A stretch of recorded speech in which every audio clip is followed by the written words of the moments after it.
আজিৰ ভিডিঅ'টোৰ ফাৰ্ষ্ট কুৱেশ্যনটো হৈছে কটন কলেজ গ্ৰন্থখন কোনে ৰচনা কৰিছিল আৰু ইয়াৰ শুদ্ধ উত্তৰটো হৈছে অপশ্যন এ নবীন বৰুৱাই সেকেন্ড কুৱেশ্যনটো হৈছে কটন কলেজ গ্ৰন্থখন নবীন বৰুৱাই কোন চনত ৰচনা কৰিছিল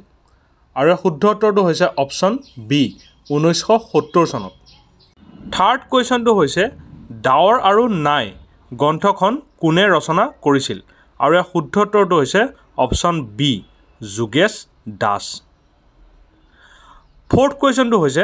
নামঘৰীয়া গ্ৰন্থখন কোনে ৰচনা কৰিছিল আৰু ইয়াৰ শুদ্ধ উত্তৰটো হৈছে অপশ্যন সি অতুলানন্দ গোস্বামী নামঘৰীয়া গ্ৰন্থখন ৰচনা কৰিছিল ফিফথ আৰু